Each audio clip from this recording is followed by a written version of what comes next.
Hi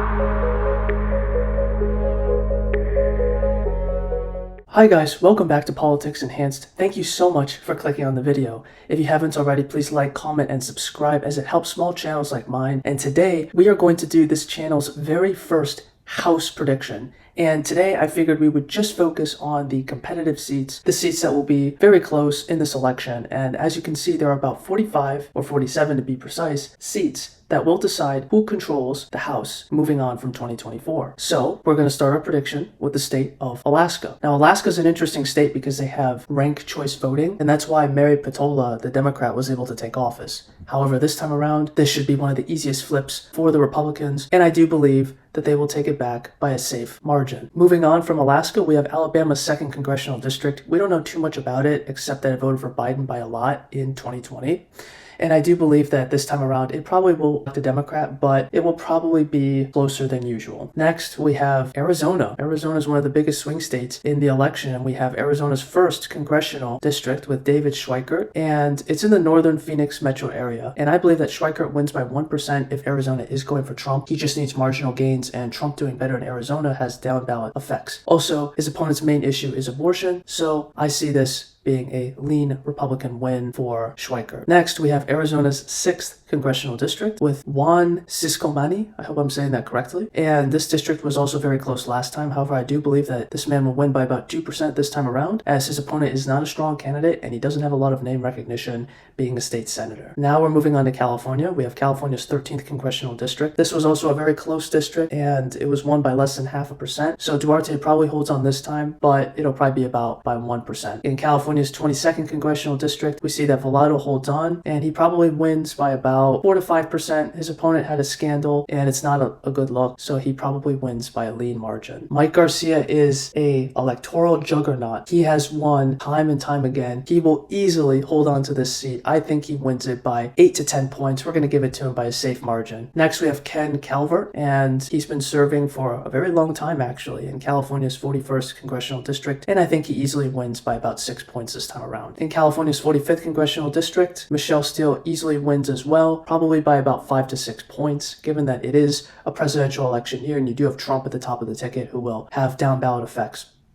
In California's 47th Congressional District. Now, this could be an opportunity for Republicans to flip a House seat. Katie Porter is retiring, and this district covers Newport and Laguna Beach, which could be in play. It depends on how well Beau does, but for now, I think it stays blue by a slimmer margin unless something changes. As for Colorado's 3rd Congressional District, Boebert left, and she's running in Colorado's 4th District, and now we have Jeff Hurd, who's a great conservative figure. He isn't as polarizing as Boebert, so I do think there's a good chance he wins, and it'll probably be by about 2% or less. As for Colorado's 8th Congressional District, Caravillo probably holds on by about 1%, keeping the 8th District blue. Next, we have Connecticut's 5th Congressional District. We don't know a whole lot about it. We have not even had primaries yet. However, I'd assume that Hayes probably holds on by about 3 points. Marinette Miller Meeks, she represents Iowa's 1st Congressional District. Last time around, she won it by about 7 points. I think this time around, she easily wins yet again by a likely margin. Next, we have Iowa's 3rd Congressional District, and we have Zach Nunn, who is running for re-election. He flipped it the last time around. I believe he will hold on to it because Trump is at the top of the ticket, and Iowa has moved very far to the right, especially with Trump's messaging. However, he probably wins by 1% or less. As for Illinois' 17th Congressional District, I do believe the Democrats will hold this seat near Chicago by about 4%. In Indiana's 1st Congressional District, Democrats are favored to win because Marvin is an incumbent, and the Dems probably win it by about 5%. As for Garrett Graves, he's not running for re-election, and this should be a flip for Republicans, but I do think it'll probably go to the Democrats because the incumbent has retired. As for Maine's 2nd Congressional District, this is one of the most likely flips for the Republicans this time around, just because that Maine is very favorable to Donald Trump and the Republicans. It's northern Maine, and Austin Theroux probably wins by about 3 to 5 percentage points, as Maine is very elastic and favorable towards Trump, at least the northern district. As for Michigan's 7th Congressional District, with Slotkin retiring, this should be a very easy flip for Republicans, and I do believe that Barrett will be able to eke out a narrow victory, probably by about 1% or less. Michigan's Republican Party isn't as good as other states, but it is possible for them to win this seat, so I say about probably 1%. Next, we have Michigan's 8th Congressional District. Kildee is retiring, but will probably be replaced by another Democrat, as he won by a safe margin, so I'm going to give it to the Democrats by about 10 points or more. As for Michigan's 10th Congressional District, John James is at the top of the ticket. He won last time around, and he's very well liked, and he probably expands his margin of victory to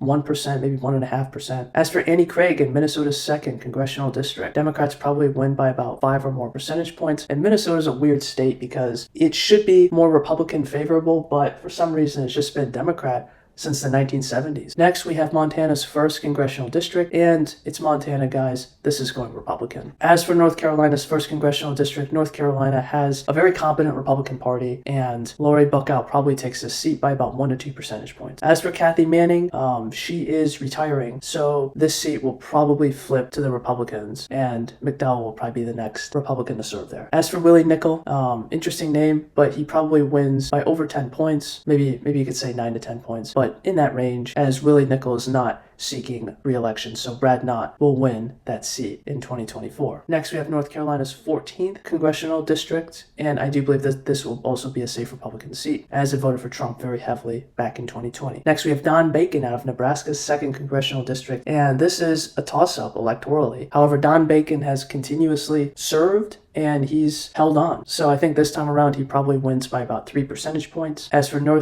Hampshire's 1st congressional district, this is a likely Dem seat, and they probably win it by about 7 to 8 percentage points. As for New Jersey's 7th congressional district, Tom Keene will probably win this seat by about 3 to 4 percentage points as New Jersey shifts to the right of the nation. Next, we have New Mexico's 2nd congressional district, and this will be a close race, especially because of redistricting. It'll probably be one of the closest races in the country, but I do believe that Harrell will win the seat back for the Republicans. It'll be by less than 0.5%. It'll be very narrow. As for New York, this was the state that handed Republicans the House majority in 2022, and we can thank Lee Zeldin for that. But New York's 4th congressional district, Anthony DeSpodio probably wins here barely by about 2 to 4%, which would make it a lean margin. Next, we have New York's 17th congressional district with Michael Loyler, and again, he will probably stay in office because he won last time, and this is a heavily Democrat district, but it didn't end up voting for him. He probably wins it by about 3 to 5 percentage points. Next, we have Pat Ryan in New York's 18th congressional district. This is probably a likely Democrat win. Now with New York's 19th district, Molinaro will probably barely hang on as well. He'll probably win by about 2% like he did last time. As for New York's 22nd congressional district, Williams probably holds on to the seat as well, although it encompasses Syracuse, New York, probably about a 2% victory for Williams. Next, we have Marcy Kaptur for Ohio's 9th congressional district, and even though this area voted for Trump, she is an electoral juggernaut, and she always seems to win no matter what, so we're going to give it to her by a safe margin. As for Ohio's 13th congressional district, Emilia Sykes, she will probably hang on by a likely margin, as it is near Portland. It is that Democrat-leaning area. As for Ohio's 13th congressional district, Emilia Sykes probably wins by about 4%, as it's a more urban district. Next, we have Lori Chavez de Remer with Oregon's 5th congressional district, and she would probably just barely win as she did last time. I'd say by about 1% or less. As for Pennsylvania's 7th congressional district, I think Mackenzie wins this seat by a decent portion, flipping it from the Democrats, and she probably wins it by about 6 percentage points. As for Pennsylvania's 7th congressional district, I do believe that Ryan Mackenzie will win here, and he'll flip it for the Republicans. He'll probably win by about 6 percentage points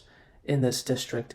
As for Pennsylvania's 8th congressional district, I do believe Bresnahan will end up winning this district, probably by about 5% or more. He'll flip it from the Democrats. As for Pennsylvania's 10th district, Scott Perry is the incumbent here, and he won by a likely margin, so I do believe that Perry wins by 8 points or more this time around. Next, we have Pennsylvania's 17th congressional district, and I do believe that DeLuzio wins easily by about 6 or more points, giving it to the Democrats. As for Virginia's 2nd, Kiggins wins by about 5 points this round, increasing her victory from the last time, so it'll be a lean margin. Virginia's 7th congressional district, I do believe that the Democrats will probably win this seat by about 3 to 5 percentage points, so I'll give it to them by a lean margin. And last but not least, we have Washington's 3rd congressional district. We have Mary Perez, who barely won against Joe Kent, and this is a rematch this time around, and I do think that Kent will most likely win it, as it is not a populated district. I'd say 2% or less for Kent. And as we can see, the House will be 230 for the Republicans and 205 for the Democrats. And this is important. We have to get out and vote to make sure if Donald Trump is going to win the election, he needs a House and a Senate who's willing to work for him. So thank you guys for watching. This was my first prediction. Please like, comment, and subscribe. Turn on post notifications. And until next time, have a great day.